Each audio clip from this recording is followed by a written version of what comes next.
ఆరాధనన్నింటిలో కూడా మీ ప్రసన్నతను మాతో ఉంచండి. మీ ఉజ్జీవాన్ని మాకు అనుగ్రహిస్తున్న తండ్రి, కేవలం నాయన పెదవులతో మాత్రం కాకుండా హృదయపూర్వకంగా హృదయాంతరంగాల్లో నుంచి నా తండ్రి మేము స్థితించగలిగినటువంటి అటు ఆత్మను అటు అభిషేకాన్ని మా అందరిపై ఉంచుతున్న తండ్రి, మీరు మహిమ పొందమని యేసు పరిణామంలో ఈ ప్రార్థనకు సమర్పించున్నాం తండ్రి.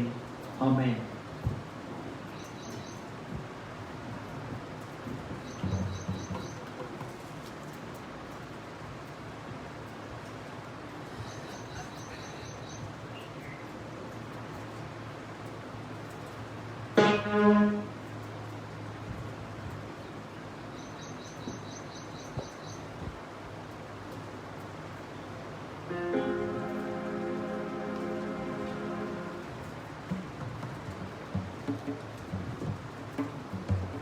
ఆంధ్రక్రైస్తవ కీర్తన పుస్తకంలో 28వ కీర్తన, యెహోవా గద్దె ముందుట జనంబులారా మ్రొక్కుడి అనే కీర్తన పడుతున్నాం.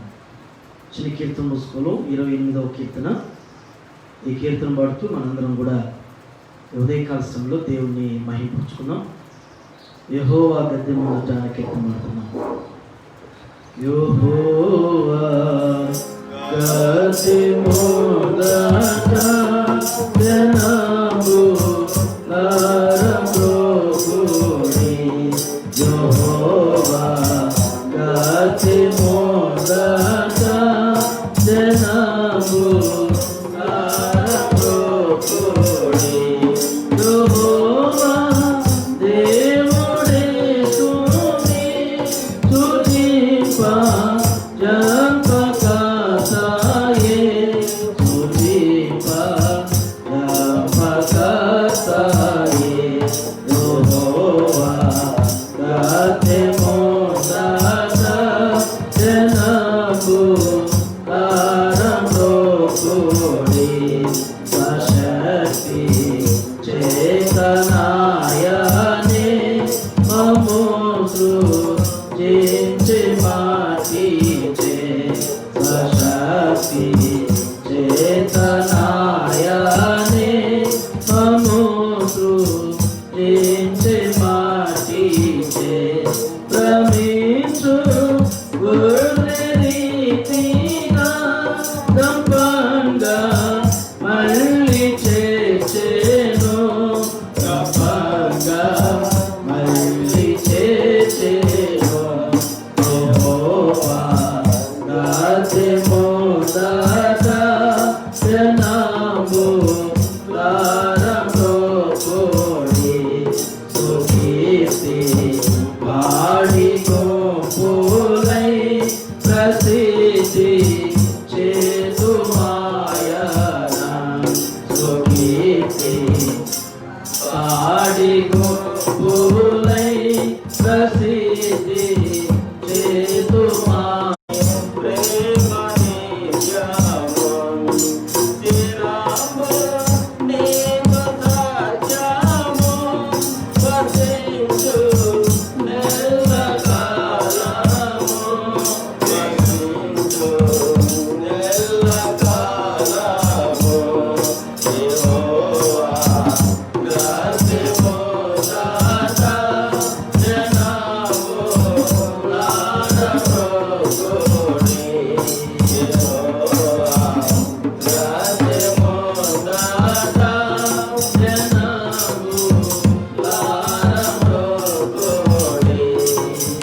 హల్లెలూయా. 121వ కీర్తన, ప్రేమామృతధారలు చిందించిన యేసుకు సమం ఎవరు అనే కీర్తన పాడుతున్నాం.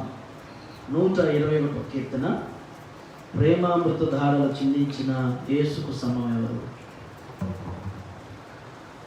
ప్రేమామృతధారలు చిందిన యేసుకు సమమెవరు, ప్రేమామృతధారలు చిందిన యేసుకు సమమెవరు, ప్రేమయే సారై నిలచి ప్రేమ వాక్కులని పలికి, ప్రేమతో ప్రాణము పెట్టి, ప్రేమతో ప్రాణము పెట్టి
యేసుకు సమమెవరు ఆ ప్రేమామృతగా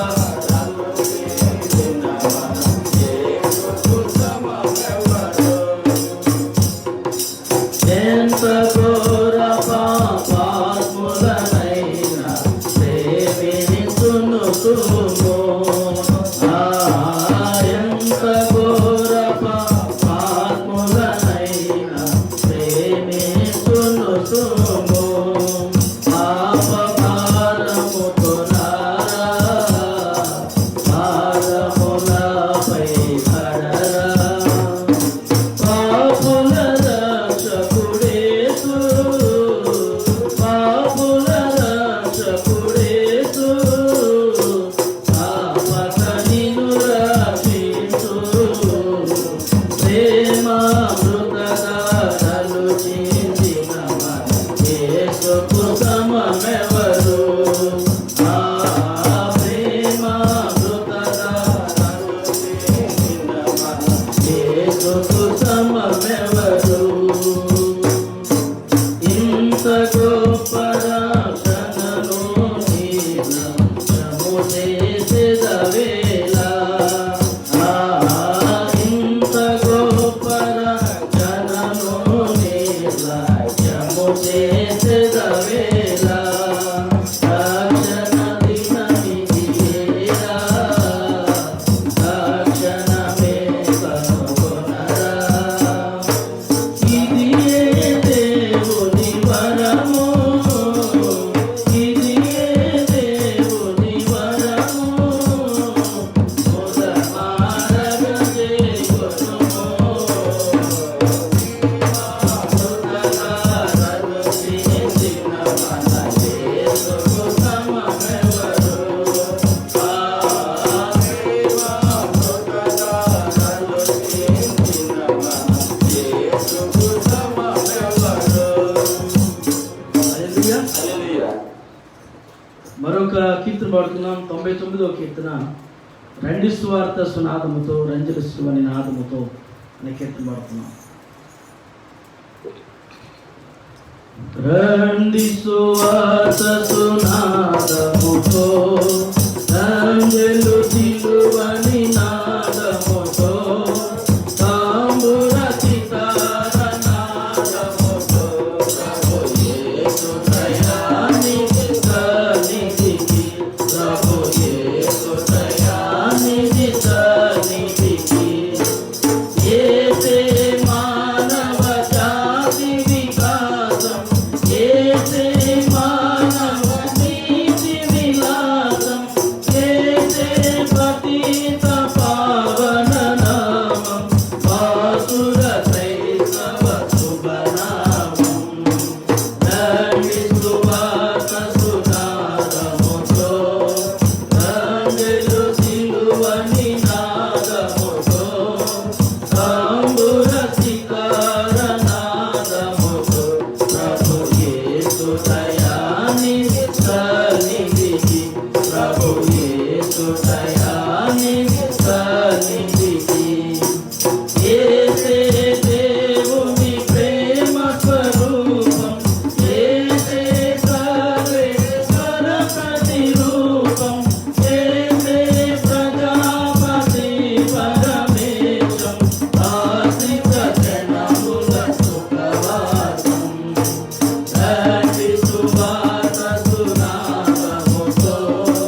Hallelujah, praise the Lord.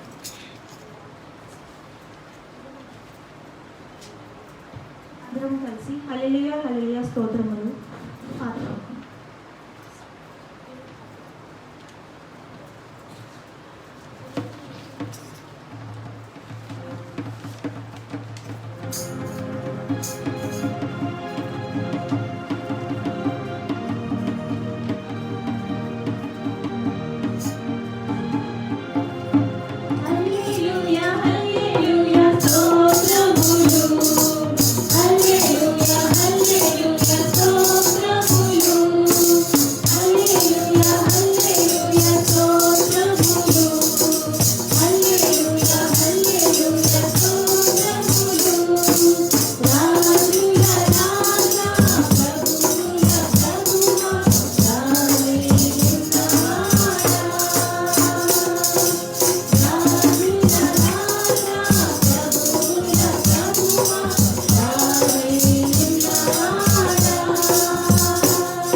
చివరగా మరొక పాట పాడదాం. మనందరం కూడా లేచిబడి దేవుని స్తుతిస్తూ కీర్తన పాడదాం. ఈ షీట్లో ఉన్నటువంటి పాట మనందరం కూడా పాడుతూ దేవుని మహిమపరుచుకున్నాం. చివరిగా అందరం పాడుతూ ఉదయకాల సమయంలో చప్పట్లు కొడుతూ దేవుని స్తుతిద్దాం.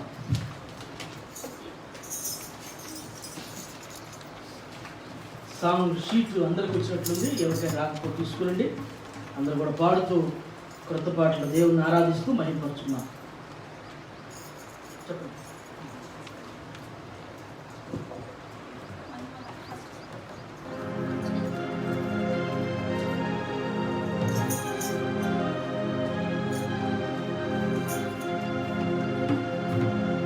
మహిమ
హల్లెలూయా. హల్లెలూయా. తండ్రి యొక్కయు కుమారుని యొక్కయు పరిశుద్ధాత్మ యొక్క నామమున ఆమేన్. ప్రభువా మమ్మల్ని కనికరింపుము. ప్రభువా మమ్మల్ని కనికరింపుము. క్రీస్తు మమ్మల్ని కనికరింపుము. క్రీస్తు మమ్మల్ని కనికరింపుము. ప్రభువా మమ్మల్ని కనికరింపుము. ప్రభువా మమ్మల్ని కనికరింపుము. మనందరం కలిసి అపోస్తలుల శ్వాస ప్రమాణం మనం శ్వాసం పెట్టుకున్నాం. భూమి ఆకాశమును సృజించిన సర్వశక్తి గల తండ్రి అయిన నేను నమ్ముచున్నాను. ఆయన ఏ కుమారుడు మన ప్రభు అయిన యేసుక్రీస్తు నమ్ముచున్నాను. ఈయన పరిశుద్ధ ఆత్మన గర్భం తెరపబడి కనీన మరి పుట్టి పొందుకుల అధికారం కింద శ్రమపడి సిలువేయబడి చనిపోయి సమాధి చేయబడి అదృశ్య లోకం ఎగిరని చనిపోయిన వారిలో నుండి 3 రోజులు లేచి పరలోకమునకెక్కి సర్వశక్తి గల తండ్రి అయిన దేవుని కుడి వైపు నా కూర్చున్నాడని సజీవులకును మృతులకును తీర్పు చేకూర్చుని నమ్ముచున్నాను. పరిశుద్ధాత్మ నమ్ముచున్నాను. పరిశుద్ధ క్రైస్తవ సంఘముకు పరిశుద్ధుల సహవాసమును పాపక్షమాపణయు శరీర పునరుద్ధానము నిత్యజీవమని నమ్ముచున్నాను. ఆమేన్. దయచేసి కూర్చోండి. దేవుని వాక్యాన్ని చదువుతున్నాం. అపోస్తలుల కార్యముల గ్రంథము 17వ అధ్యాయము 10వ వచనం నుంచి 13వ వచనం వరకు ఉన్నటువంటి భాగాన్ని చదువుకున్నాం. అపోస్తలుల కార్యముల గ్రంథము 17వ అధ్యాయము 10వ వచనం నుంచి 13వ వచనం వరకు ఉన్నటువంటి దేవుని యొక్క వాక్యాన్ని చదువుకున్నాం. ఎవరైనా ప్రేరేపించబడితే ఈ భాగాన్ని నిలుబడి చదవలసింది మనం చేస్తున్నాం.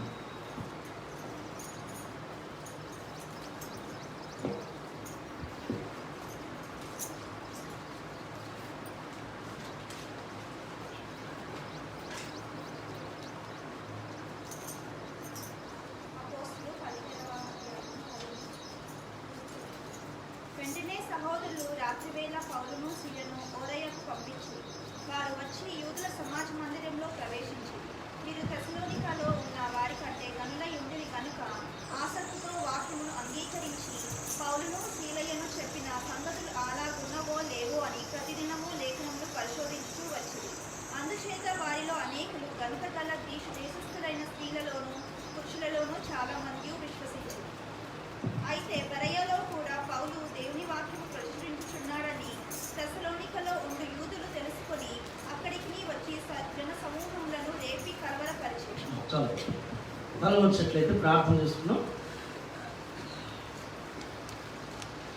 పరిశుద్ధుల మహోన్నతుడి తండ్రి, కృప కలిగిన ఆయన, మీ పరిశుద్ధమైన బంగారు పదాలకు లెక్కలేనటువంటి స్తుతులు స్తోత్రము స్తోత్రము స్తోత్రము స్తోత్రము చెల్లించున్నాం. ఈ ఉదయకాల సభలో మీ పాద సాన్నిధ్యంలో ప్రభు వచ్చి నీ కుటుంబంగా మీ పాద సాన్నిధ్యంలో మీరు కూడుకున్న తండ్రి, మీ నామాన్ని మీకు జ్ఞాపకం చేసుకుని మిమ్మల్ని మేము స్తుతించుటకు కనపరచుటకు మీరు మాకు అనుగ్రహించిన ఈ శ్రేష్టమైన దినాన్ని బట్టి సమయాన్ని బట్టి కొందరు చెల్లిస్తున్నాం. ఇంతదనుక చక్కటి కీర్తుల ద్వారా నా తండ్రి మీ నామాన్ని మేము మహింపరిచి గణపరిచి స్తుతించున్నాం. ఈ సమయంలో ప్రభువా మీ వాక్యాన్ని మీకు జ్ఞాపకం చేసుకోబోతుండగా మీ వాక్యపు మర్మాలు మాకు తెలపరచండి. వాటిని గ్రహించి అర్థం చేసుకుని అనుభవించులో ఉన్న మా అందరి మనోనేత్రాలు యేసునామమును మీరు తెరుస్తున్నారు తండ్రి. మంచి నేలను పడిన విత్తనాలు ఫలించినట్లుగా తండ్రి మా అందరి హృదయ క్షేత్రాన్ని మీరు దున్నుతూనైనా తెరవబడుతూ మీ కార్యం జరిగించండి. మీ పాద సేవకుడు అనేటువంటి నన్ను ప్రభువా కొద్ది సమయం విసిరులు నన్ను మరుగు చేసుకుంటూ నాకు నోటికి బుర్రగా ఉండి నా నోట మీ మాట ఉంచి నన్ను మీరు బలపరచండి. వినుచున్నటువంటి మీ బిడ్డలు మీరు దర్శించండి నా తండ్రి. మరి సంఘ ఆరాధనలో నా తండ్రి ఆసక్తి కలిగి మీ మందిరంలో కూడినటువంటి బిడ్డలు మీరు దర్శించండి దేవా. మరి పరిస్థితుల ప్రభావం వల్ల రాలేక వారి గృహాల్లో ఉండి నా తండ్రి ఫేస్బుక్ లైవ్లో యూట్యూబ్ ఛానల్లో నా తండ్రి వీక్షిస్తున్నటువంటి వారిని మీరు దర్శిస్తూ మీ కార్యం జరిగించి ప్రతి వారికి వినే చెవి గ్రహించి మనసు అనుసరించే హృదయాలు మీరు దయచేసి మీ కార్యం దయచేయమని మమ్మల్ని తగ్గించుకుని మిమ్మల్ని హెచ్చిస్తూ మా కొరకు త్వరలో రాబోతున్న యేసునామములో ఈ ప్రార్థన మీకు సమర్పించున్నాను తండ్రి. ఆమేన్. క్రీస్తునందు ప్రియమైన దేవుని బిడ్డలారా, మన రక్షకుడైన యేసుక్రీస్తు యొక్క పరిశుద్ధ నామంలో కూడి వచ్చిన మీ అందరూ కూడా ప్రభు నామ ప్రత్యేకమైనటువంటి శుభాలు తెలియజేస్తున్నాను. లైవ్లో చూస్తున్నటువంటి యూట్యూబ్ ఛానల్లో కానీ ఫేస్బుక్లో గృహాలని మందిరాలుగా మలుచుకుని వీక్షించున్నటువంటి వారికి కూడా ఈ ఉదయకాల సమయంలో ప్రత్యేక నా యొక్క శుభాలు తెలియజేస్తున్నాను. దేవుని యొక్క మహాకృపను బట్టి దేవుడు సంఘాన్ని, మనల్ని, మన కుటుంబాలు, మన బిడ్డలు ఆయన హస్తాల్లో, ఆయన రెక్కల చాటును భద్రపరిచి ఈ మాసంలో 3వ ఆదివారంలో మనలందరినీ కూడా ఆరోగ్యంతో, ఆయుష్తో, సజీవులుగా దేవుడు ఈ రీతిగా నడిపించడాన్ని బట్టి మొట్టమొదటిగా మనందరం కూడా దేవునికి హృదయపూర్వకంగా కృతజ్ఞతాస్తుతులు చెల్లించాల్సిన వారిగా ఉన్నాం. హల్లెలూయా, హల్లెలూయా, హల్లెలూయా. బయట భయంకరమైనటువంటి పరిస్థితులు దేవునిలో కూడా ఎంతగానో విజృంభిస్తున్నటువంటి పరిస్థితుల్లో దేవుడు తన బిడ్డలైనటువంటి మనల్ని నిరంతరమైనటువంటి ఆయన సన్నిధి, ఆయన కాపుదలను గ్రహించి ఒకవేళ అలాంటి పరిస్థితి వచ్చినప్పటికీ, ఈ కోవిడ్-19 కరోనా అనేటువంటిది వచ్చినప్పటికి కూడా మన చేయి విడిచిపెట్టకుండా, మరణానికి మనల్ని అప్పగించకుండా మంచి ఆరోగ్యాన్ని, ఆయుష్ని ఇచ్చి స్వస్థపరుచుకున్న విధానం బట్టి దేవునికి ఎంతగానో కృతజ్ఞతాస్తుతులు చెల్లించాల్సిన వారిగా ఉన్నాం. దేవుని బిడ్డలారా, ఈ దినం ప్రభరాత్రి భోజన సంస్కారంలోకి వెళ్ళబోతున్నటువంటి ఈ తరుణంలో దేవుని యొక్క వాక్యంలో మనం చదివినటువంటి భాగంలో నుంచి 3 విషయాల్ని నేను మీకు క్లుప్తంగా జ్ఞాపకం చేసి నా యొక్క ప్రసంగాన్ని ముగిస్తాను. అపోస్తలుల కార్యముల గ్రంథం 17వ అధ్యాయం 10వ వచనం నుంచి 13వ వచన భాగం వరకు చదవగా విన్నాం. ఈ అపోస్తలుల కార్యముల గ్రంథంలో ఒక సంఘాన్ని గురించి ప్రత్యేకంగా జ్ఞాపకం చేయబడుతూ ఉంది. ఆ సంఘం యొక్క ఆత్మీయ స్థితుల గురించి, ఆ సంఘం యొక్క ఔన్నత్యాల గురించి చక్కగా ఈ 17వ అధ్యాయం 10వ వచనం నుంచి 13వ వచనం వరకు ఉన్నటువంటి ఆ భాగంలో మనందరం కూడా స్పష్టంగా జ్ఞాపకం చేయబడుతుంది. సార్ కొంచెం ప్లీజ్ తగ్గించండి.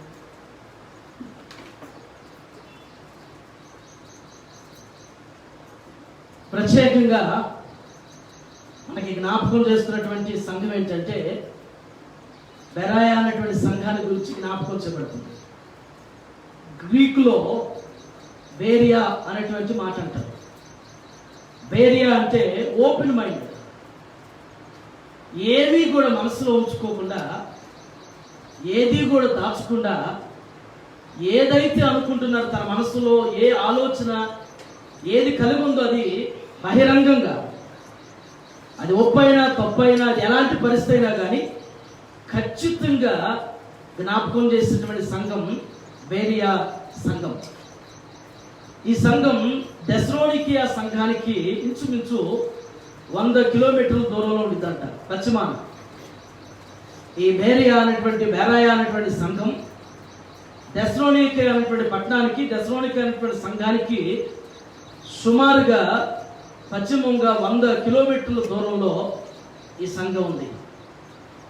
ఈ సంఘానికి ఉన్నటువంటి ప్రాముఖ్యమైనటువంటి విషయాలు ఏంటంటే 3 విషయాలు. మొదటి విషయం ఏంటంటే బేరియా సంఘం ఘనత కలిగినటువంటి సంఘం. మొదటి పాయింట్ బేరియా లేకపోతే బేరియా అని అన్నాం. బేరియా అనేటువంటి సంఘం ఘనత కలిగినటువంటి సంఘం. ఘనత అంటే మనం ఏమనుకుంటామంటే భౌతికంగా ఈ లోకపరమైనటువంటి స్టేటస్ గురించి మనం మాట్లాడుకుంటాం.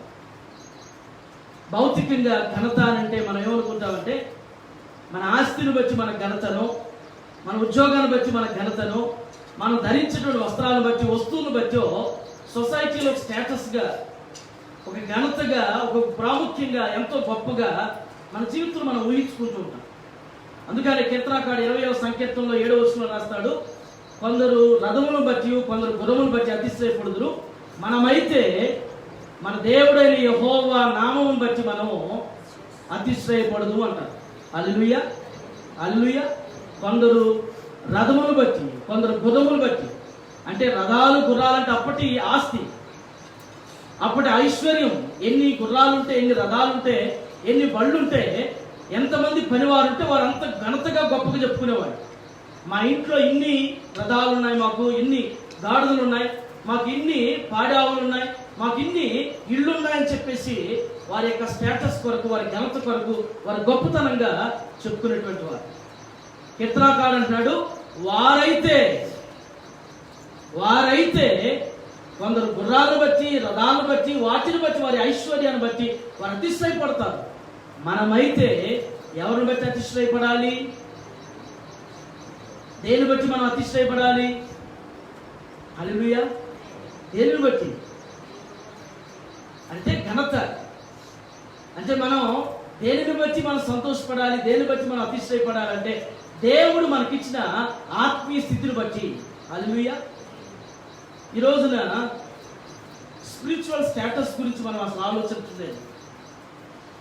ఆధ్యాత్మికమైనటువంటి మన జీవితంలో ఘనత, ఆధ్యాత్మికమైనటువంటి స్థితి, స్థాయి మనకి ఎంత ఉంది? ఇదివరకటి కాలంలో పిల్లల్ని ఒక క్వశ్చన్ అడిగేవాళ్ళు. కళ్ళు మూసుకుని ఎన్ని కీర్తనలు కంఠోపాఠంగా అప్పగిస్తావు అని అడిగేవాళ్ళు. గుర్తుందా?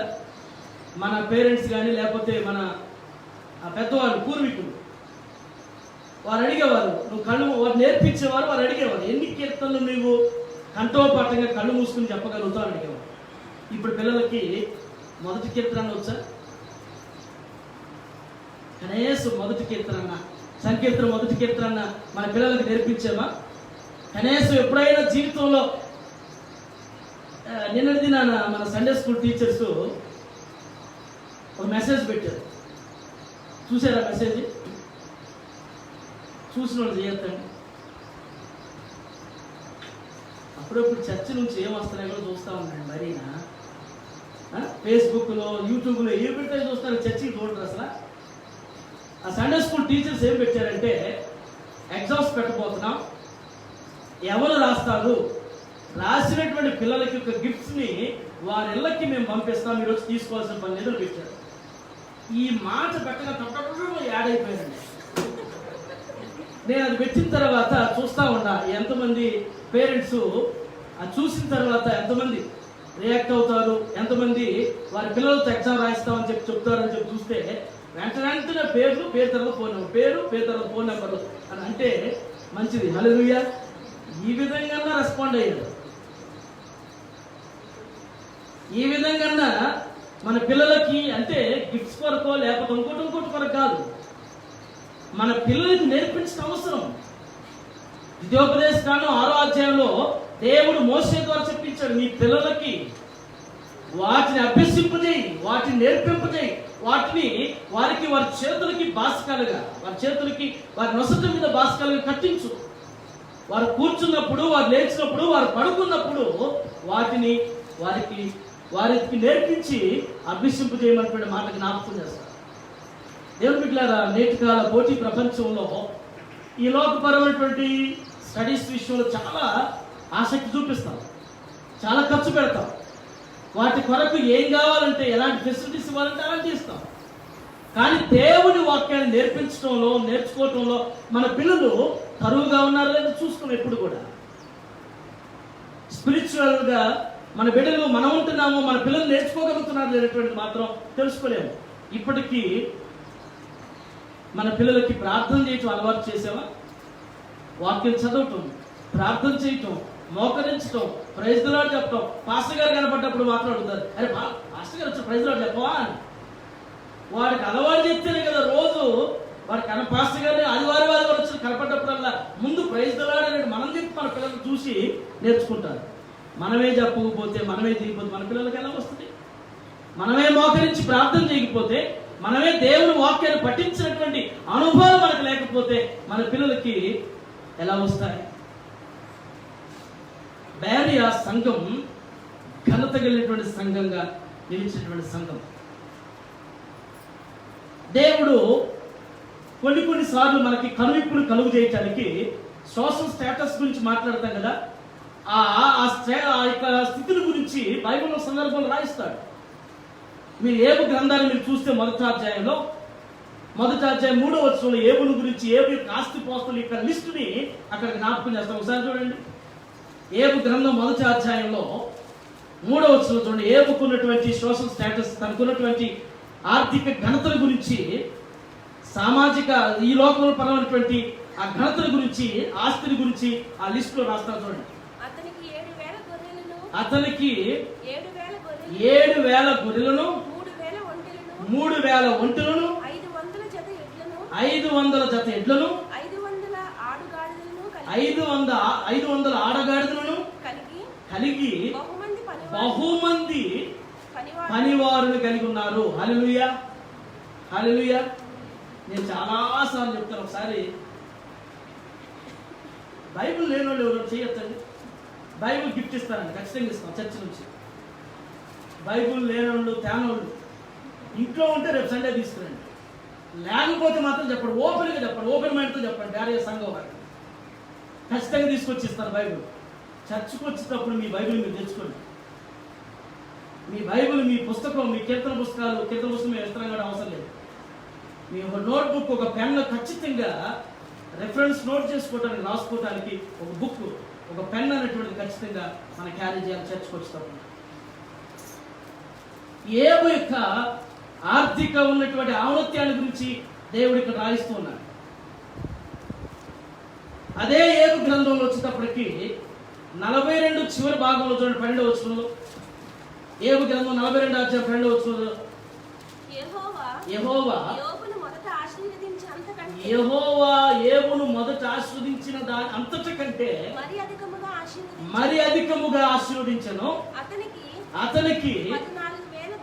14,000 గొర్రెలను, 6,000 ఒంటెలను, 1000 జతల ఎడ్లను, 1000 ఆడగాడిదలను కలిగి ఉన్నాడు. మొదటి అధ్యాయాలు ఎన్ని ఉన్నాయి? దాన్ని రెట్టింపు చేస్తూ ఇస్తున్నాడు దేవుడు. హల్లెలూయా. మొదటి అధ్యాయంలో చెప్పినటువంటి ఆ లిస్టుకి ఇక్కడ రాస్తున్నటువంటి మాట ఏంటంటే, దేవుడైనటువంటి యెహోవా ఏబును మొదట ఆశీర్వదించినటువంటి దానికంటే మొదటి లిస్టులో 500 ఉన్నాయి, ఇక్కడ 1000. అక్కడ 7,000 ఉంటే ఇక్కడ 14,000. అక్కడ 500 ఆడగాడిదలు ఉంటే ఇక్కడ 1000. దేవుడు రెట్టింపుగా ఆస్వాదించినటువంటి ఆర్థికమైనటువంటి ఘనత అది. అందుకనే సామెతల గ్రంథం 8వ అధ్యాయంలో ఒక మాట ఉంటుందండి, ఘనతయు స్థిరమైన కలిమియు నా యొద్ద ఉన్నవి అంటాడు. 8వ అధ్యాయం 18వ వచ్చిన మాట అంటాడు, కలిమియు ఘనతయు నా యొద్ద ఉన్నవి. సోషల్ స్టేటస్ వరకు నువ్వు ఎక్కడెక్కడికో వెళ్ళి ఎంతో ప్రయాసపడాల్సిన, రాత్రి కష్టపడాల్సిన పని లేదు. పడాలి. అదే ధ్యాసలో పెట్టేసుకుని దేవుని కూడా మర్చిపోయి కష్టపడతామనేటువంటిది అది అంతగా అభివృద్ధిలోనికి రాలేదు. దేవుని ఆశీర్వాదం మనకున్నప్పుడు, దేవుని ఆశీర్వాదాలు మనపై ఉన్నప్పుడు మనం చేసే చిన్న పనిలో కూడా దేవుడు ఉన్నతంగా బ్లెస్ చేస్తాడు. ఆమేన్, హల్లెలూయా. దేవుడు ఆశీర్వదించేటువంటి వారుగా ఉన్నారు. ఈ బేరియా సంఘం ఆధ్యాత్మికమైనటువంటి ఘనత కలిగినటువంటి సంఘంగా, జ్ఞాపకం చేయబడుతుంది. బైబిల్లో 3 సంఘాలు మీకు గుర్తు చేస్తాను. ఒకటి ది ఎర్లీ చర్చ్, ఆదిమ సంఘం కూడా ఎంత ఘనత కలిగినటువంటి సంఘంగా ఉందంటే, 2వ అధ్యాయం, 1వ అధ్యాయం, 2వ అధ్యాయం, 3వ అధ్యాయాలు చూసినప్పుడు ఆ సంఘం యొక్క ఆధిక్యతల గురించి జ్ఞాపకం చేయబడుతుంది. వారు కొనేటువంటి స్థిరాస్తులు అమ్మి పడేశారు వాటిని. వీటి వల్ల మన స్టేటస్ పెరగదు, వీటి వల్ల మనకి ఘనత రాదు, వీటి వల్ల మనకు ఉపయోగకరమైనటువంటిది కాదు. కానీ ఇది ఉంటే మనకి మనుషుల మధ్య అడ్డుగోడలుగా ఉండిపోతున్నాయి. అందరితో కలిసి ఉండలేకపోతున్నాం, అందరితో సమానంగా ఉండలేకపోతున్నాం, అందరినీ సరిగా ప్రేమించలేకపోతున్నాం. కారణం ఏంటంటే ఈ ఆస్తి అనేటువంటి అడ్డుగోడలు, ఈ స్థిరాస్తుల వల్ల వ్యత్యాసాలు వస్తున్నాయి, వారిలో భేదాలు వస్తున్నాయి.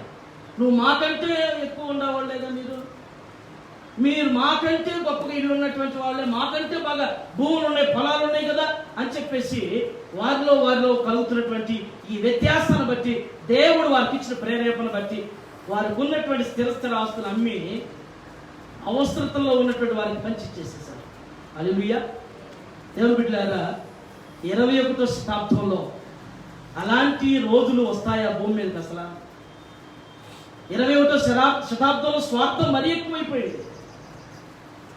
మనకే ఉండాలి, పక్కవాడు కూడా మనకు వచ్చి పడాలి. 21వ శతాబ్దం మనకు నేర్పించిన అనుభవం.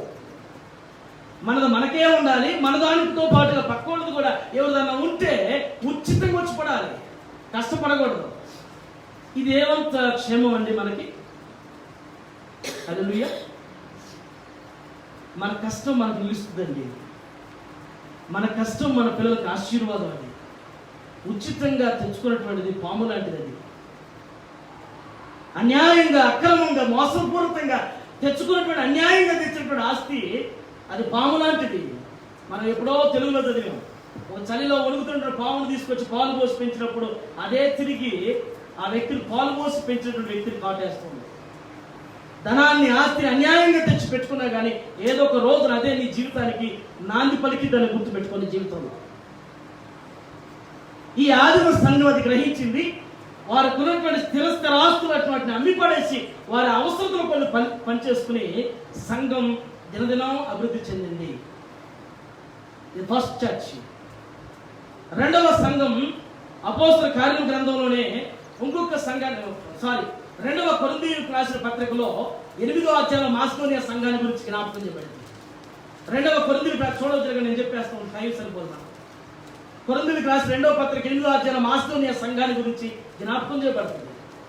ఈ మాసిదోనియా సంఘం కూడా చాలా ఓపెన్ మైండెడ్ సంఘం, ఓపెన్ మైండ్ చర్చ్. ఎంత మంచి మనసు కలిగినటువంటి సంఘం అంటే ఇది. వారికి ఉన్నటువంటి శక్తి కొంచెం, పెద్ద ఆస్తిపరులు కాదు ఈ సంఘంలో ఉన్నటువంటి వారు. గొప్ప ఆధిక్యత కలిగినటువంటి, గొప్ప ఔన్నత్యం కలిగినటువంటి వారు కాదు ఈ మాసిదోనియా సంఘం. అయినప్పటికీ కూడా వారి యొక్క అలవాట్లు కానీ, వారి యొక్క దాతృత్వం కానీ, వారు చేసినటువంటి దైవికమైనటువంటి కార్యాలు చూస్తే వీరేనా చేసింది అనిపించిందంట. ఆమేన్, హల్లెలూయా. వీరేనా, మాసిదోనియా సంఘమేనా ఈ పని చేసింది, ఈ ఆతిథ్యం ఇచ్చింది, ఈ యొక్క దాతృత్వం కార్యం చేయగలిగింది ఈ సంఘమేనా అని పౌలు 2వ మిషనరీ ప్రయాణంలో ఈ యొక్క మాసిదోనియా సంఘానికి వెళ్ళినప్పుడు మాసిదోనియా సంఘం యొక్క ఆ పనులు చూసి ఆశ్చర్యపోయాడంట. పౌలు శిలలు కానీ అనేక మంది సేవకులైనటువంటి వారు మాసిదోనియా సంఘాన్ని గురించి బైబిల్ పండితులు కూడా చాలా గొప్పగా వర్ణించి జ్ఞాపకం చేశారు. 3వ సంఘం ఫిలదెల్ఫియా సంఘం. ప్రకటన గ్రంథంలో మనం చూసినట్టు ఆ భాగంలో మనం చూస్తూ ఉంటాం ఇప్పుడు కూడా 3వ అధ్యాయం 7వ వచనంలో ఫిలదెల్ఫియా సంఘం, 7వ సంఘం. ఈ సంఘం ఆ సంఘాన్ని గురించి జ్ఞాపకం చేసిన మాటలు, నీకున్నటువంటి శక్తి కొంచెమైనను, నీకున్నటువంటి శక్తి కొంచెమైనా కానీ దేవుని పని విషయంలో, దేవుని కార్యాల విషయంలో నేనేం చేయగలుగుతానండి, నా వల్ల ఏమవుతుందండి, నేను ఏమి ఇవ్వగలుగుతానండి, నేనెంత శక్తి నాకేముందండి, నేనేం పాడగలుగుతానండి, నేనేం చెప్పగలుగుతానండి, నేనేం ప్రార్థన చేస్తానండి అని అనుకోవటం కాదు. మనకెప్పుడు కూడా ఆర్థికమైన విషయాల్లో మాత్రం ప్రయాస, పోరాటం ఉంటుంది. ఆధ్యాత్మిక విషయాల్లో మాత్రం తపన ఉండదు. నేను ఎందుకు ప్రార్థన చేయలేకపోతున్నాను, నేను ఎందుకు పాట పాడలేకపోతున్నాను, ఎందుకు దేవుని స్థితించలేకపోతున్నాను, ఎందుకు దేవుని కొరకు నేను సాక్షిగా నిలబడలేకపోతున్నానని ఆ తపన ఎప్పుడన్నా ఉంటుందో మనకి. ఇక్కడ దినాల్లో దేవుని బిడ్డలారా నిజంగా దేవుని యొక్క వాక్య నెరవేర్పు జరుగుతుంది. గత వారం అంతా కూడా మనం గమనిస్తున్నాం. ఉన్నటువంటి న్యూస్లో మరి ఇజ్రాయెల్ అమెరికా మధ్య జరిగినటువంటి ఒప్పందం, మరి థర్డ్ చర్చ్ కట్టబోయేటువంటి దాంట్లో ట్రంప్ తీసుకున్నటువంటి నిర్ణయం, ఆ చర్చ్ కట్టడానికి 3వ టెంపుల్, ఆ టెంపుల్ కట్టడానికి మరి ముస్లిం కంట్రీస్ వారు కూడా ఒప్పుకోవటం, ఇదంతా కూడా చూస్తుంటే ఇవన్నీ కూడా రాకల యొక్క గుర్తులండి. ఇవన్నీ కూడా హల్లెలూయా, దేవుని యొక్క రాకల గుర్తులు. 3వ టెంపుల్ కట్టడానికి ప్రారంభం చేస్తారు. జరిగించేటువంటి సమయానికి దేవుని యొక్క కార్యాలు నెరవేర్పుగా జరుగుతాయి. రాకడ గుర్తులైనటువంటిది జ్ఞాపకం చేయబడుతుంది. ఇప్పటికి కూడా గ్రహించలేనటువంటి అజ్ఞాన అంధకారంలో ఉంటే, ఎంతకాలం మనం సేవ చేసింది, ఎంతకాలం మనం మందిరంలోకి వచ్చింది, ఎంతకాలం మనం దేవుని బిడ్డలు అని చెప్పుకుని కూడా వ్యర్థమే. హల్లెలూయా, ఆమేన్. ఇంతకాలం నేను క్రైస్తవునండి, నేను విశ్వాసాన్ని చెప్పుకోవటం కూడా అనవసరమే. ఏం సాధించాం? ఒక దినాన ఆయన లెక్క కట్టబోతున్నాడు, ఒక దినాన ఆయన తూయిపోతున్నాడు. ఆయన తూయిపోతున్నప్పుడు, ఆయన లెక్క కట్టబోతున్నప్పుడు మనకు సరిగా లేకపోతే, ఆయన అనుకున్నటువంటి రీతులు లేకపోతే ఎంత దుర్భరంగా ఉంటుందో పరిస్థితి ఆలోచన చేయండి. ఈ ఫిలదెల్ఫియా సంఘం తనకున్నటువంటి శక్తి కొంచెమైనప్పటికీ క్రియల విషయంలో చాలా ఔన్నత్యం కలిగినటువంటి సంఘంగా, చాలా దాతృత్వం కలిగినటువంటి సంఘంగా నిలిచినటువంటిది ఫిలదెల్ఫియా సంఘం. కాబట్టి ఈ భార్య ఘనత కలిగినటువంటి సంఘంగా నిలిచింది. ఫస్ట్ పాయింట్, భార్య సంఘం ఘనత కలిగినటువంటి సంఘంగా నిలిచింది. సెకండ్ పాయింట్ ఏంటంటే భార్య సంఘం భార్య అనేటువంటి సంఘం వాక్యం ఎడల ఆసక్తి కలిగినటువంటి సంఘం అండి. భార్య అనేటువంటి సంఘం వాక్యం ఎడల ఆసక్తి కలిగినటువంటి సంఘం. ఎంత ఆసక్తి అంటే కీర్తనాకారుడు దేవుని వాక్యాల గురించి చాలా గొప్పగా చెప్తాడండి. ధనాన్ని గురించి కానీ బంగారాన్ని గురించి కానీ దానికంటే విలువైనటువంటి వస్తువుల గురించి అంత గొప్ప రాజు అనేటువంటి దావీదు ఎప్పుడు కూడా ఎక్కడ కూడా బైబిల్లో ప్రశంసించలేదు. బంగారం లేకపోతే అది ఇది అని చెప్పేసి ఏం చెప్పలేదు, కానీ దేవుని వాక్యాల గురించి చాలా గొప్పగా మాట్లాడతాడు. 119వ సంకీర్తన ఒకసారి మీరు బైబిల్లో చూడండి. 119వ సంకీర్తనలో 148వ వచనం చూడండి. దేవుని వాక్యాల గురించి ఎంత గొప్పగా వర్ణిస్తూ ఉంటాడు. నీవిచ్చిన వాక్యమును నేను ధ్యానించుటకై నా కన్నులు రాత్రి జాములు కాకమునుపే తెరుచుకొనును. ఏమన్నాడు తెలుసు దావీదు? అయ్యా, నీవిచ్చినటువంటి వాక్యం, ఆ వాక్యాన్ని నేను ఎప్పుడు చదవాలా అని చెప్పేసి నేను ఎప్పుడు చూడాలా, ఎప్పుడు చదవాలనేటువంటి ఆ తృష్ణ తపన నాలో ఉండి ఇక రాత్రి నా నిద్రపడతా. ఎప్పుడు తెల్లారిద్దా, ఎప్పుడు బెడ్ కాఫీ తాగేద్దామా, తెల్లారంగానే పాశమహంతో తాగేద్దామా అని ఎదురు చూస్తాం కాదు. ఉదయకాల సమయంలో వెంటనే ఎప్పుడు తెల్లారుతున్న దేవుని వాక్యాన్ని ఎప్పుడు చదవాలి. 63వ సంకీర్తన రాసినప్పుడు దావీదు అంటాడు, నేను నా మంచం మీద పడుకున్నప్పుడు రాత్రి జాములు ఏందో నీ వాక్యాన్ని నేను జ్ఞాపకం చేసుకుంటే కొవ్వు మెదడు దొరికినంతగా నా తృప్తి పొందుతున్నాను అని మాట్లాడాడు. రాత్రి జాములు నా మంచం మీద పడుకుని నీ వాక్యాన్ని జ్ఞాపకం చేసుకుంటుంటే ప్రభువా ఎంత కమ్మగా ఉంటుందంటే, కొవ్వు పదార్థం తింటుంటే ఎట్లా ఉండితో, కొవ్వుదరు తింటున్నప్పుడు నోటికి ఎంత జారిపోయితో, నోటికి ఎంత వెళ్ళిపోయితో, ముక్కలు తింటుంటే అడ్డుపడతా ఉంటుంది. నవలాలి, పళ్ళకి పని పెట్టాలి. అవునా కదా? మాంసం కానీ ముక్కలు కానీ బోన్స్ అవి తింటున్నప్పుడు నవలటానికి ఎంత ప్రెజర్ పెట్టాలి. ఇది వరకటి కాలంలో బాగా నవిలి పడేసావు. ఇప్పుడే నవ్వుతున్నాం అయ్యి ఎక్కడ గట్టిగా నవ్వుదామని ఊడి ఆడతేసి చెప్పి నవ్వుతాం కూడా మానేసేసాం. అంటే మెచ్చకైపోయింది. ఇది వరకు పాతకాలంలో నవిలితే పక్కించుకోవడానికి వినపడేది, ఏంది మాంసం తెచ్చినట్టు ఉండాలి. రాత్రి జాములో నీ వాక్యాన్ని నేను జ్ఞాపకం చేసుకున్నప్పుడు కొవ్వు మీద దొరికినట్లుగా 19వ సంకీర్తన రాష్ట్రంలో 10వ వచనం ఇంకొక మాట్లాడాడు చూడండి.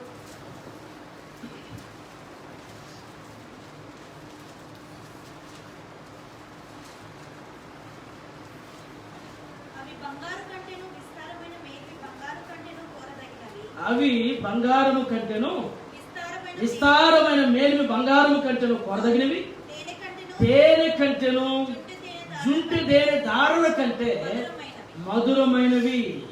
ఏమన్నాడు? తేనె కంటే జుంటి తేనె దారుల కంటే. తేనె జుంటి తేనె డిఫరెన్స్ రాస్తున్నాడు అక్కడ. తేనె కంటేను జుంటి తేనె దారుల కంటే అంటే తేనె చుట్టూ నుంచి దారబడి కాడుతుంది అనుకోండి, ఆ టేస్ట్ వేరు. బాటిల్లో నిల్వ ఉంచుకున్నటువంటి తేనె టేస్ట్ వేరు. అప్పటికప్పుడు ఫ్రెష్గా తేనె చుట్టూ నుంచి కాడుతున్నప్పుడు, అది దారులా కాడుతున్నప్పుడు టేస్ట్ చేస్తుంటే అప్ప ఎంతైనా తాగిపడేసినట్టుగా తాగేస్తాం అనిపిస్తుంది. కీర్తనాకారుడు అన్నాడు, నీ వాక్యము తేనె కంటేనో జుంటి తేనె దారుల కంటేనో మధురమైంది. హల్లెలూయా. ఎవరికది? ఎవరికి? ఎప్పుడో ఆదివారం పొద్దునప్పుడు బైబిల్ తీసేవాళ్ళకి కాదు. శుక్రవారం బైబిల్ తీసేవాళ్ళకో, లేకపోతే ఎప్పుడో టైం దొరికినప్పుడు, ఉదయం రాత్రి సాయంకాలం రాజు కాదు, ఎప్పుడో టైం దొరికినప్పుడు బైబిల్ తీసే వాళ్ళకి ఆ టేస్ట్ తెలియదు. నిజంగా టేస్ట్ తెలిసిన వాళ్ళకి ఏంటంటే, ఎప్పుడు టైం దొరికితే, ఎక్కడ టైం దొరికితే, అది ఏ స్థలమా, ఏ సమయమా, ఏ ప్లేస్ అని చూడరు. ఇక బైబిల్ తీసుకుని చదివే పనిలోనే ఉంటారు. ఈ మధ్య నేను చాలాసార్లు చెప్పాను, బైబిల్ గ్రంథాన్ని వారు ఆసక్తి కలిగినటువంటి వారు చదవటంలో వారు ఎక్కడ కూర్చు చదువుతున్నారో కూడా తెలియకుండా చదువుతూ ఉంటారు. అది పొలమా, అది స్థలమా, లేకపోతే అది ట్రైన్లో అన్నటువంటి టాయిలెట్స్ దగ్గర ఉన్నటువంటి ఆ ప్లేస్ అదేమో చూసుకునేవాళ్ళు. ఈ వాక్యం మీద ఉన్నటువంటి ఆ జిగిల్స్ను బట్టి, ఆ మాధుర్యాన్ని బట్టి వారు ఎక్కడ కూర్చున్నా కానీ బైబిల్ తీసుకుని చక్కగా తెరిచి ఆ వాక్య మాధుర్యాన్ని జరుగుతూ ఉంటారు. తెలుసును, గడ్డి ఎండిపోతుంది, పువ్వు ఆడిపోయి ఖచ్చితంగా ఒక దినాన్ని రాలిపోతుంది. అవునా? సృష్టి ధర్మం ఇది. కానీ దేవుని వాక్యం ఇప్పటికీ వేల సంవత్సరాలైనా కానీ ఈ వాక్యంలో మార్పు లేదు. మాధుర్యం చూసిన వారు, వాక్య మాధుర్యాన్ని చూసిన వారిగా వదిలిపెట్టండి. మనందరికీ పురుషోత్తం చౌదరి గారి గురించి తెలుసు. మన ఆంధ్ర క్రైస్తవ కీర్తన పుస్తకం ఇంచుమించు ఆయన 70 పాటల వరకు రాశారు. ఆయన ఎంత బెంగాలీ బ్రాహ్మణుడు, ఎంత నిష్ఠాగరిష్ట కలిగినటువంటి వాడంటే అనేక ఉదయకాలు లేచినటువంటి కఠోరమైనటువంటి ఆసనాలు వేసి అనేక గ్రంథాలని ఉపవాసం పట్టినటువంటి వ్యక్తి. ఎంతగా అంటే తనకు సత్యం కావాలి, సత్యం తెలుసుకోవాలి, ఏ గ్రంథంలో దొరికిద్దు అనేటువంటిది అనేక మరి హైందవ గ్రంథాలన్నింటినీ కూడా క్షుణ్ణంగా పరిశీలన చేసినటువంటి వ్యక్తి. ఈ భుజాల మీద చెంపు చక్రాలు చెక్కించుకుని ఒక మంచి హైందవ శ్లోకాల మీద పాండిత్యంలో గొప్ప ప్రావీణ్యతను సంపాదించేటువంటి వ్యక్తిగా పురుషోత్తం చౌదరి గారు ఉన్నారు. ఆ గ్రంథాల్లో ఏది కూడా ఆయనకి సత్యాన్ని చెప్పించలేకపోయింది, తెలియపరచలేకపోయింది. ఒక దినాన మార్క్స్ వార్త 12వ అధ్యాయంలో రాయబడినటువంటి మాట తన హృదయాన్ని తట్టింది. నిన్ను వలె నీ పొరుగువాన్ని ప్రేమించినటువంటి యేసు క్రీస్తు చెప్పినటువంటి ఆ మాటను పట్టుకున్నటువంటి పురుషోత్తం చౌదరి గారు ప్రభువుని విశ్వసించాడు. ఆయన వాక్యాన్ని పట్టుకున్నాడు, బైబిల్ పట్టుకుని బయటకు వచ్చేసాడు. ఇక ఆయన వాక్యమే జీవనాధారం అనుకుని ఎన్నో పాటలు రాశాడు. మన కీర్తన పుస్తకంలో ఎన్నో ఉన్నాయి, ఇంచుమించు మన దాంట్లో 70 ఉన్నాయి. ఆయన రాసి చాలా ఉన్నాయి. చివరిగా పురుషోత్తం చౌదరి గారు పాట రాశాడు. ఇంచుమించు ఇక ఆయన మరణం దగ్గర పడుతున్న సమయంలో పాట రాశాడు. ఏంటంటే కల్వరిగిరి చేరు మనస కీర్తన రాశాడు. ఇక ముగింపుకు వచ్చేసింది. అప్పటికి ఆరోగ్యం పూర్తిగా క్షీణించింది. ఇక మరణ పడకల మీదకి వచ్చేసిన తర్వాత ఇక అప్పుడు ఆ సమయంలో ఈ కీర్తన రాశాడు, కల్వరిగిరి చేరు మనస సిలువ సరస అనేటువంటి. ఇక నా జీవితానికి ముగింపు అనేటువంటిది, నా జీవితానికి ఎండ్ అనేటువంటిది ఎక్కడంటే కల్వరిగిరే అనేటువంటి కీర్తన రాయగలిగాడంటే దావీదు కీర్తనలు తనని ఎంతగానో ప్రభావితం చేసినాయి అంటారు పురుషోత్తం చౌదరి గారిని. దేవుని యొక్క వాక్యం యొక్క మాధుర్యతను అనుభవించిన వాడు కాబట్టి ఇక ఆ వాక్యం చేత పట్టబడ్డాడు, ఇక విడిచిపెట్టలేదు. బేరయ సంఘం కూడా దేవుని వాక్యం విషయంలో అంత ఆసక్తి ఉన్నటువంటి సంఘంగా నిలిచింది. థర్డ్ పాయింట్ ఏంటంటే బేరయ సంఘం అనుదినము వాక్య పరిశీలన చేస్తూ, అనుదినము వాక్య పరిశోధన చేస్తూ, పరీక్ష చేసుకుని పరిశోధన చేసేవాడు. బేరియా సంఘం అనుదినము దేవుని వాక్యాన్ని పరిశోధించేవారు, వ్యక్తిగతంగా వారికి వారు పరీక్షించుకునేవారు. ఇది గొప్ప మాట. ఎందుకంటే దేవుని వాక్యం మనకి ఒక అర్థం లాంటిది. దేవుని వాక్యం మనకు అన్నింటినీ కూడా సరిదిద్దగలిగినటువంటిది దేవుని యొక్క వాక్యం. బేరియా సంఘానికి ఉన్నటువంటి స్పిరిచువల్ ఆ గ్రోత్ ఎంత అంటే వారు దేవుని వాక్యాన్ని అనుదినం కూడా చదువుతూ ఉండేవారు. ఈ వాక్యంలో ఉన్నటువంటి అనేకమైన విషయాన్ని పరిశోధన చేసేవారు. ఏదో గుడ్డిగా ఎవరో చెప్పింది, ఎవరో బోధకులు చెప్పింది వింటాం, ఆయన చెప్పమ్మా, ఆయన చెప్పాడు కదా వింటే కరెక్టే. వాక్యంలో ఉందా లేదనేటువంటి పరిశోధన లేదు. పరిశోధన లేకుండా గుడ్డిగా నమ్మేసేటువంటి విశ్వాసులుగా క్రైస్తవ సంఘాలు ఈ రోజున కట్టబడుతున్నాయి. వాస్తవా కాదా, ఉందా లేదా, అక్కడ ఖచ్చితమా లేదా, ఆయన చెప్పింది వాస్తవ పాస్టర్గా చెప్పింది అనేటువంటిది గ్రహింపు లేదు. చెప్పిన దాన్ని మనం ఇక ఆయన చెప్పాడు కరెక్టే, ఆయన చెప్పి మా పాస్టర్ మా బ్రదర్ చెప్పాడు అంతే. కానీ బేరయ సంఘం అలా చేసేది కదంట, పరిశోధన చేసేది. ఖచ్చితంగా దేవుని వాక్యాన్ని పరిశోధన చేసేది. ఎందుకంటే పౌలు చెప్పిన మాటలు కూడా కరెక్టే. తిమోతికి రాసినటువంటి పత్రికలో ఒక మాట అంటాడండి పౌలు. 2వ తిమోతికి రాసిన పత్రిక 4వ అధ్యాయం చూసినప్పుడు 3-4 వచనాల్లో పౌలు తిమోతికి ఈ మాటని హెచ్చరిక చెప్తాడు. సంఘం యొక్క స్థితిని గురించి ఆ భాగం రాస్తారు. 2వ తిమోతికి రాసిన పత్రిక 4వ అధ్యాయం 3-4 వచనం. ఎందుకనగా జనులు హితబోధన సహింపక దురద చెవులు కలిగిన వారే తమ స్వకీయ దురాశలకు అనుకూలమైనటువంటి బోధకులను తమ కొరకు పోగు చేసుకునిచున్నారు. పౌలుకి తిమోతికి ఎత్తగా చెప్తాడు పౌలు, తిమోతి, హితబోధను అంగీకరించదు సంఘం. స్వచ్ఛమైనటువంటి వాక్యానుసారంగా వాక్యంలో ఉన్నది అంగీకరించదు. ఎలాంటి పరిస్థితి అంటే తమ కొరకు కల్పనా కథలు చెప్పుకున్నటువంటి బోధకులను ఏర్పాటు చేసుకుంటుంది. వాస్తవమే. ఈ రోజున మంది వస్తున్నారని చెప్పుకోవటం కాదు, నా దగ్గరికి ఎంతమంది అండి అంతమంది అని కాదు, మాన్యత ఉన్నది చూడాలి, క్వాలిటీ. సంఘంలో ఉన్నటువంటి విశ్వాసంలో క్వాలిటీ కూడా. ఏదో మందగా మనం ఏదో గొర్రెల మందగా ఒక గొర్రె వెళ్తే ఒక గొర్రె ముందు వెళ్ళిద్దాం. ఒక గొర్రె వెళ్తుంటే వెనక మంద బయలుదేరుతుంది కదా, ఆ గొర్రె అక్కడ ఏమైనా గుంటుందా లేకపోయినా జంప్ చేసి వెనకాల గొర్రె కూడా జంప్ చేస్తాడు. అక్కడ గుంటుందా మామూలుగా ఉందా సాఫీగా నడవాలా అది చూడదు. క్రైస్తవ విశ్వాసులుగా మనం అలాగా అంధత్వంలో అలాగా ముందుకు వెళ్ళిపోవటం కాదు, పరిశోధించగలిగినటువంటి వారిగా, వాక్యం ఉన్నది ఉన్నట్లుగా వాక్యానుసారంగా చెప్పగలిగినటువంటి బోధ, అనుకూలమైనటువంటి బోధలు, అనుకూలమైనటువంటి బోధను అంగీకరించాలి. కానీ ఈ రోజున ఇప్పుడు కాలంలో చెప్తున్నారు, ఏం చెప్తున్నారు? మసాలా తినొద్దు అంటారు, అవునా కదా? స్పైసీగా ఉన్నటువంటి ఫుడ్ తినొద్దు అంటారు. దేవుని స్తోత్రం చెప్పాలి. ఎందుకు తెలుసా?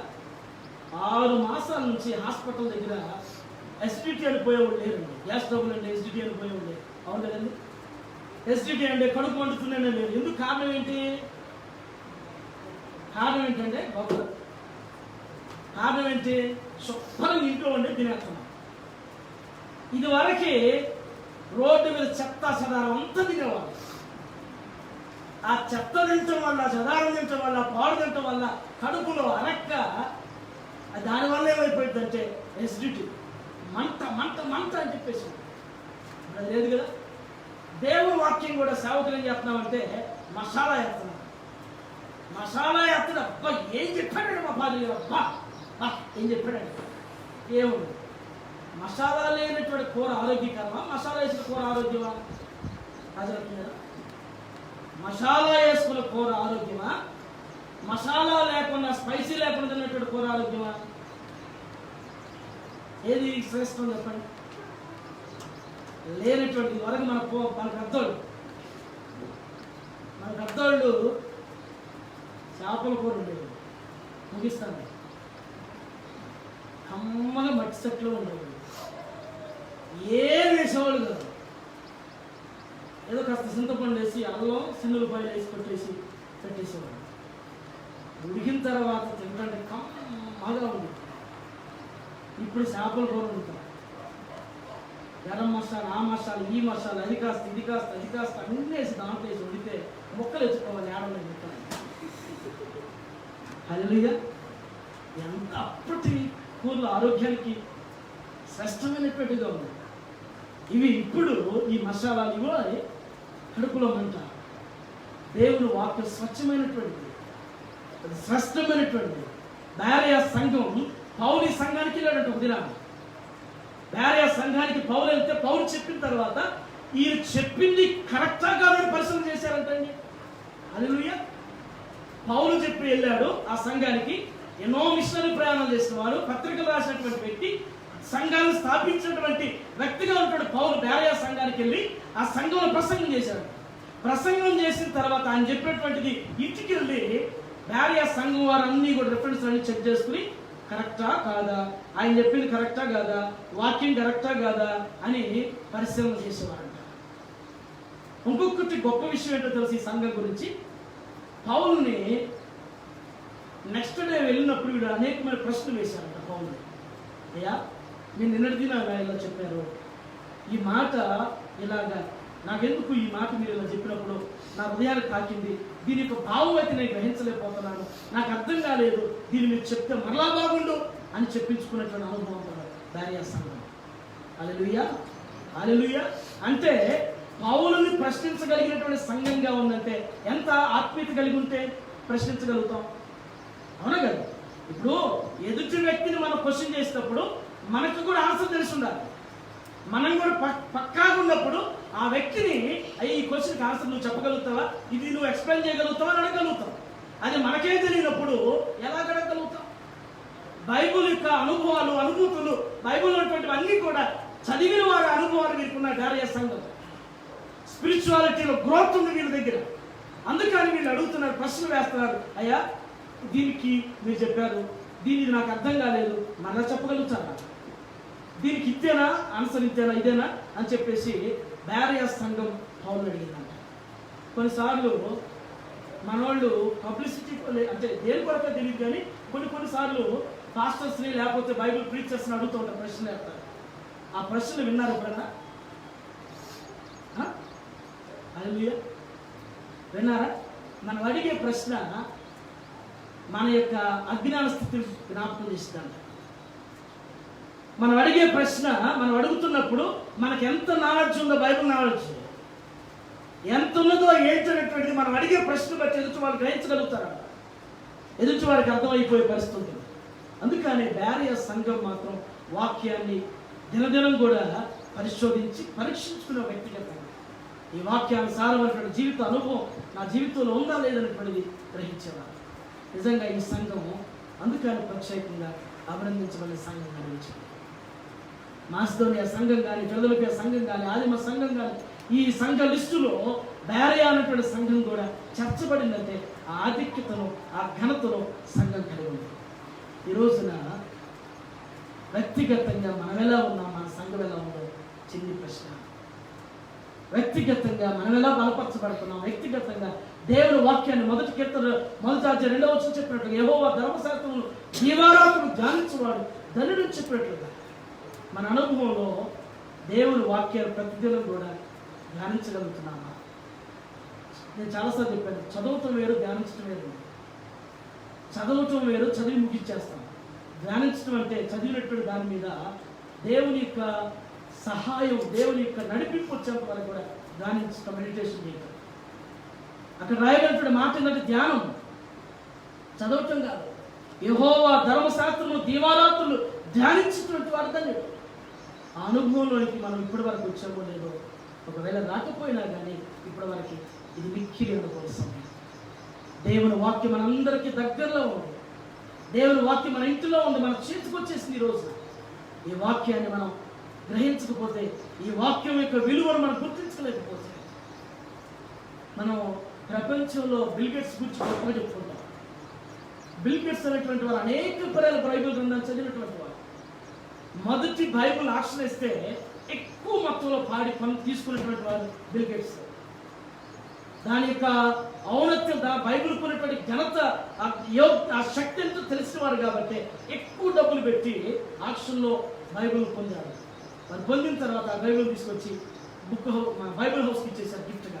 అయ్యా మా దగ్గర, మా ఇంట్లో ఉంటుందంటే మీ బైబిల్ హౌస్లో ఉండటం మంచిదని బిల్ గేట్స్ అలా ఇచ్చేసారు. ఈ రోజున ప్రపంచంలో ఉన్నతంగా అన్ని రంగాల్లో రాణించినటువంటి వారు ఉన్నారు బైబిల్ ఈ ప్రపంచంలో. వారందరూ కూడా బైబిల్ అనేక పర్యాలు చదివి ధ్యానించినటువంటి వారు. అవునా? లాస్ట్ ఇంకొక వ్యక్తి మీకు గుర్తు చేస్తాను. హైందవ ప్రబోధకుడైనటువంటి చిన్నజీయర్ స్వామి ఇంచుమించు 15 పర్యాలు బైబిల్ చదివాడు. 15 పర్యాలు నేను బైబిల్ గ్రంథాన్ని చదివానని చెప్పేసి ఒక మీటింగ్లో పబ్లిక్గా ఈ మాట జ్ఞాపకం చేస్తాను. ఈ రోజున ఒక హైందవులు, బయట నుంచి వచ్చినటువంటి వారు, క్రైస్తవులు కాకపోయినా కానీ దేవుని వాక్యం యొక్క ఆ మాధుర్యతను వారు చదివి అనుభవిస్తుంటే మనం మాత్రం అనుభవించలేకపోతున్నాం, మనం మాత్రం గ్రహించలేకపోతున్నాం. ఆలోచించేద్దాం, లేచిపోదాం. చిన్ని సుపరీక్ష. బేరియా సంఘం ఆత్మీయ స్థితి ఎలా ఉందో, బేరియా సంఘం ఏ విధంగా ఘనత గెలిపే సంఘంగా నిలిచింది. బేరియా సంఘం ఘనత గెలిపే సంఘం. ఆధ్యాత్మిక ఘనత, ఆర్థికమైనటువంటి ఘనత కాదు, ఆర్థికమైనటువంటి గొప్పతనాల గురించి మాట్లాడతలేదు, కానీ ఆధ్యాత్మికమైనటువంటి ఘనతల గురించి జ్ఞాపకం చేయబడుతుంది. ఆధ్యాత్మిక ఘనతలో ఆదిమ సంఘం జ్ఞాపకం చేయబడుతుంది. మాసిదోనియా సంఘం ఘనత కలిగిన సంఘంగా, దాతృత్వం కలిగినటువంటి సంఘంగా, మాదిరికరమైనటువంటి సంఘంగా నిలిచేటువంటి సంఘంగా ఫిలదెల్ఫియా సంఘం నిలుస్తూ ఉన్నది. ఆ జాబితాలో ఆ కోవకు చెందినటువంటి సంఘంగా బేరియా సంఘం ఉన్నది. బేరియా సంఘం నిలిచి ఉన్నది. బేరియా సంఘం దేవుని వాక్యాన్ని ప్రతిదినం కూడా ధ్యానించుకున్న అనుభవం. భక్తుడు దావీదు జ్ఞాపకం చేసినట్టు నీ వాక్యం చుట్టూ నేను దారుల కంటే మధురమైందని చెప్పాడు. అది తేనె కట్టెలో చుట్టూ తేనె దారుల కంటే. రాత్రి జాములందు నీ వాక్యం నేను జ్ఞాపకం చేస్తున్న మనసు మీద పడుకున్నప్పుడు కొవ్వు మీద నాకు దొరికినట్లుగా అంతటి మాధుర్యత నేను అనుభవిస్తున్నా చెప్పాడు. ఆయన వాక్యం అంతటి మాధుర్యత కలిగినటువంటి, అది రుచించలేక, అది గ్రహించలేక మనం ఇంకా అది ఒక పుస్తకంగానే చూస్తున్నాం, ఒక గ్రంథంలాగా చూస్తున్నాం, కానీ గ్రంథంలో ఉన్నటువంటి ఆ మాధుర్యత రుచి చూడలేకపోయాము. ఈరోజు వ్యక్తిగతంగా చిన్ని పరీక్ష, యెహోవా ధర్మశాస్త్రం జీవరాత్రులు ధ్యానించేవాడు ధన్యుడని చెప్తున్నప్పుడు ధ్యానించగలిగినటువంటి అనుభవాలు, ఆధ్యాత్మికమైనటువంటి శిఖరాగ్రహాన్ని అనుభవించగలిగినటువంటి ఆత్మీయ స్థితిని మన జీవితంలో పొందుతున్నామో లేదో చిన్న పరీక్ష. బేరియా సంఘం అనుదినము వాక్య పరిశోధన చేసి పరీక్షించుకునేటువంటిది. బేరియా సంఘం అనుదినం కూడా వాక్య పరిశోధన చేసి పరీక్షించుకునేటువంటి సంఘంగా నిలిచింది. దేవుని వాక్యం అర్థం లాంటిది, దేవుని వాక్యం చాకలమైన సప్పు వంటిది, దేవుని వాక్యం అగ్ని వంటిది. దేవుని వాక్యం మనం సరిచేయగలిగింది, దేవుని వాక్యం మన బ్రతుకులు దిద్దగలిగినటువంటిది, దేవుని వాక్యం మనకి మార్గాన్ని చూపించి నడిపించగలిగినటువంటి భరోసా ఇవ్వగలిగినటువంటిది దేవుని వాక్యం. కాబట్టి బేరియా సంఘం ప్రతిదినం కూడా పరిశోధిస్తూ ఉన్నది, ప్రతిదినం కూడా పరీక్షించుకుంటూ ఉన్నారు. వాక్యానుసారమైనటువంటి జీవితం కలిగి ఉంటున్నామో, వాక్యపు వెలుగులో ఉంటున్నామో అనేది ఒకవేళ తొలగిపోయి తప్పిపోయామేమని ప్రతి దినం కూడా పరీక్షించుకున్నటువంటి వారు. మన జీవితంలో ఆ పరిశోధన, పరీక్ష, జిజ్ఞాస, ఆ ఆసక్తి అనేటువంటిది ఉన్నదో లేదో చిన్న స్వపరీక్ష. వ్యక్తిగతంగా మనకు లేకుండా సంఘాన్ని మనం తప్పుపట్టలేము, సంఘాన్ని విమర్శించకూడదు. మొదట మనం వెలిగించబడి సంఘాన్ని మనం వెలిగించేవారుగా ఉండాలి. మన జీవితం వెలిగింపబడాలి. వాక్యపు వెలుగుతో మనం నింపబడ్డప్పుడు సంఘం వెలిగించబడుతుంది, వెలుగునిస్తుంది, వెలుగులోనికి అనేకుల్ని ఆహ్వానిస్తుంది. చిన్న స్వపరీక్ష వ్యక్తిగతంగా ప్రార్థన చేసుకున్నాం. మోకరించగలిగిన వారు మోకరించండి, మోకరించలేని వారు అలాగే లేచి నిలబడి ఈ ప్రార్థనకి భవించండి. మహోన్నతుడైన తండ్రి, కృపగలిగిన ఆయన, జీవగల మనిషిగా మీకు వందనాలు చెల్లిస్తున్నాం. ఈ పరిశుద్ధ పునరుద్ధరణ ఆదివారంలో ప్రభువా, బేరియా సంఘాన్ని గురించినటువంటి అనుభవాలు మేము నేర్చుకుని జ్ఞాపకం చేసుకోవడానికి, మా ఆత్మీయ జీవితానికి అన్వయించుకోవడానికి మీరు మాకు అనుగ్రహించిన ఈ శ్రేష్టమైనటువంటి దినాన్ని బట్టి, సమయాన్ని బట్టి, తరుణాన్ని బట్టి మీకు వందనాలు. బేరియా సంఘం యొక్క ఆత్మీయ స్థితి, బేరియా సంఘం యొక్క అభివృద్ధి, బేరియా సంఘం సాక్షికరమైనటువంటి ఔన్నత్యం కలిగినటువంటి సంఘంగా, వర్ధిల్లుతున్నటువంటి సంఘ జాబితాలో లిఖించబడినటువంటి సంఘంగా ఆ సంఘాన్ని బట్టి నా తండ్రి మమ్మల్ని మేము స్వపరీక్ష చేసుకోవటానికి మీరు ఇచ్చినటువంటి సమయాన్ని బట్టి మీకు వందనాలు అయ్యా. మనుషులు రొట్టె వలన మాత్రమే జీవింపడు కానీ దేవుని నోట నుండి వచ్చి ప్రతి మాట వలన జీవించడని మీరు జ్ఞాపకం చేసి రీతిలో నా తండ్రి భౌతికమైనటువంటి శరీరానికి కావలసినటువంటి సత్తువ శక్తి కొరకు నాయన భౌతికమైన ఆహారం కొరకు తపన కలిగి ప్రయాసపడుతుంటాం. ఆధ్యాత్మికమైనటువంటి బలం కొరకు నా తండ్రి వాక్యమైనటువంటి పాలన అపేక్షించినటువంటి వారుగా తేనె వంటి జుట్టుదేని దారుల వంటి మధురమైనటువంటి మీ వాక్యాన్ని ప్రతిదినం కూడా ధ్యానించి అనుభవించేటువంటి ఆత్మీయ అభివృద్ధిని ప్రభువా మీ బిడ్డలందరికీ కూడా అనుగ్రహిస్తూ ఈ కడవరి దినాల్లో బలపరచమని ప్రార్థన చేస్తున్నాను. దేవా, ఈ ఆరాధనలో పాల్గొని శిరస్సు ఉంచిన ఆయన మోకరిల్లి నిలబడినటువంటి బిడ్డలు ప్రతి ఒక్కరు కూడా జ్ఞాపకం చేసుకోండి. ప్రతి ఒక్కరిపై మీ గాయపడిన హస్తం ఉంచిన ఆయన పేరు పేరు చూపున వారు మీరు దీవించమని ప్రార్థన చేస్తున్నాను. హృదయంతరంగా ఎరిగినటువంటి యేసయ్యా మీకు వందనాలు. ఎవరు ఏ అవస్థలో, అక్కర్లో, ఆపదలో, ఏ పరిస్థితిలో ఉన్నారో నా తండ్రి ఒకసారి మీరు కనికరించండి. మీరు దర్శించుతున్న తండ్రి మీ లేఖనంలో సెలవిచ్చినట్టుగా నీ పనుల భారం యెహోవా మీద మోపమైన తప్పక నిన్ను ఆదుకునని నీతిమంతుని అన్నడు కూడా కదల్చబడని మీరు సెలవిచ్చింది తండ్రి. ప్రయాసపడి భారం మోసుకుని పోతున్న సమస్త జనులారా నా ఎద్దుకు రండి, నేను మీకు విశ్రాంతిని కలుగు చేయదని మీరు సెలవిచ్చింది తండ్రి. మీ మీద ఆధారపడినటువంటి వారు, మీ మీద భారం వేసిన తండ్రి సహాయం కొరకు ఎదురు చూసి అందించగలటువంటి ఆత్మీయ స్థితి కలిగిన ఆయన ఉన్నట్టుకు మీ కృపణ ఇచ్చేయండి. బలహీనంగా అనారోగ్యాలతో ఉన్నటువంటి వారిని మీరు దర్శించండి ప్రభా. ఈ వాతావరణ మార్పులు బట్టి ప్రపంచం అంతా ఎదుర్కొన్నటువంటి దుర్పరిస్థితిని ఆయన మా దేశంలో, మా రాష్ట్రంలో, మా ఇంటిలోనికి వచ్చింది నా తండ్రి. మా బిడ్డలు ప్రభు కొందరు నా తండ్రి కరోనా వైరస్ బారిన పడిన ఆయన బాధించబడుతూ పీడించబడుతున్న పరిస్థితులు ఉన్నాయి. ఒక్కసారి మీరు జ్ఞాపకం చేసుకుని ప్రభు నిన్ను స్వస్థపరచు యెహోవాను నేనే మీరు సెలవిచ్చాను. గాయం చేసిన చేతులే గాయాల కట్టులని మీరు సెలవిచ్చింది తండ్రి. అయ్యా, మీ బిడ్డల మీద పనిచేస్తున్నటువంటి ఆ కరోనా వైరస్ అనేటువంటి బలహీనపడిన తండ్రి దాని నుంచి ఆయన పరిపూర్ణమైనటువంటి విడుదల స్వస్థత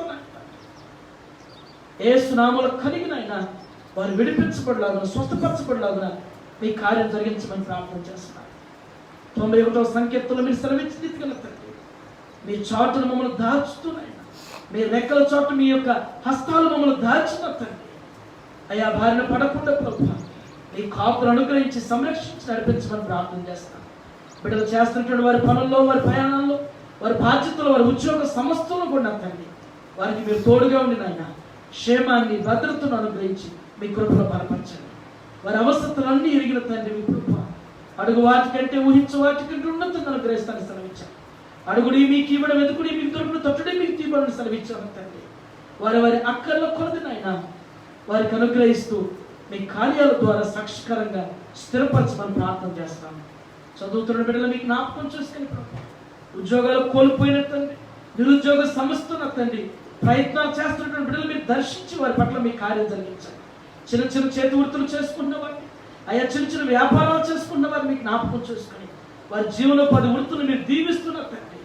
అయ్యా, నిశ్చయముగా నీవు నీ చేతుల కష్టాన్ని అనుభవిస్తాను సెలవిచ్చింది.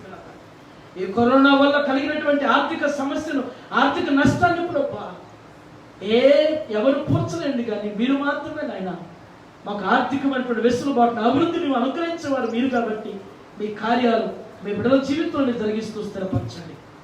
అయ్యా, గర్భిణీ స్త్రీల సుఖమైన ప్రసవాన్ని మీరు దయచేయండి. బిడ్డలు లేనటువంటి దంపతులు మీరు దర్శిస్తూ మీ కృపలో వారికి మీరు సహాయం దయచేయండి. మా చిన్న సంఘాన్ని ప్రభు మీరు బలపరచని వధువు సంఘంగా అలంకరించినటువంటి సంఘం ఉన్నట్టుకు అయ్యా మీ స్వరవిని విని ఎత్తబడిన గుంపులో ఉండగలిగినటువంటి సంఘంగా అటు విశ్వాసులుగా నా తండ్రి ప్రతి ఒక్కరు కూడా మీరు బలపరుస్తూ వ్యక్తిగతంగా స్థిరపరచమని ప్రార్థన చేస్తున్నాం. అయ్యా, సంఘానికి మీరు ఇచ్చినటువంటి స్థలాన్ని బట్టి మీకు వందనాలు. ఈ మందిరాన్ని మీరు దీవించాలి. ఈ మందిరంలో చేయబడినటువంటి ప్రార్థనలు అయ్యా ధూపమని మీ సంధికి చేర్చబడలాగున ఈ మందిరం మీద నా మహిమను ఉంచుదని మీరు సెలవించినట్టుగా నా తండ్రి. ఈ మందిరం చుట్టూ మీ చెరువు కెరువులు కావులుగా వస్తున్నాయి తండ్రి. దుష్టుడి యొక్క ప్రతి పన్నాంగాన్ని యేసు నామములో లయపరుస్తున్నా తండ్రి. నా మందిరం అన్ని జనులకు అనేకులకు ప్రార్థనా మందిరం సెలవిచ్చినట్టుగా అనేకులు తరలి వచ్చిన ఆయన మీ మందిరంలో ప్రార్థించగలిగినటువంటి అనుభవాన్ని అతి నడిపింపులు దాయిచ్చమని ప్రార్థన చేస్తున్నాను. మరొక పర్యాయం తండ్రి శిరస్సు ఉంచిన ప్రతి ఒక్కరు మీరు దీవించండి. లైవ్లో చూస్తున్న వాడిని మీరు కనికరిస్తున్నాయి. మీ కృపలో బలపరిచి ఈ మాసం అంతా నేను ఆయురారోగ్యాలు సకల సౌభాగ్యం శాంతి సమాధాన సంతోష సమృద్ధిని మీరు దయచేసి అయ్యా మేము బలలో చేయబోతుండగా మా దోష పాపాలు మీరు క్షమిస్తూ మీ రక్తంలో కడిగి శుద్ధీకరిస్తూ యోగ్యమైనటువంటి వారిగా స్థిరపరచండి. యేసు నామములో ఈ ప్రార్థన మీకు సమర్పించినాను తండ్రి. ఆమేన్. పరలోకమందు మా తండ్రి ఈ నామం పరిశుద్ధపరచబడాలి. ఈ రాజ్యం వచ్చుగా నీ చిత్తం పరలోకమందు నెరవేర్చబడును. మా గ్రామాన్ని దయచేసి ఆయన పాదములు చేసిన క్షమించు.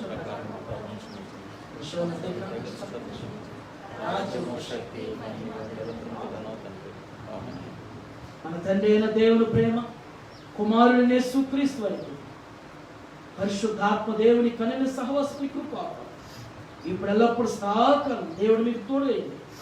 ఆధ్యాత్మికమైనటువంటి ఘనత కలిగినటువంటి వారుగా భార్య సంఘ అనుభవంలో బలపరుస్తూ ఆయన రాకడి పరిశుద్ధపరచుగా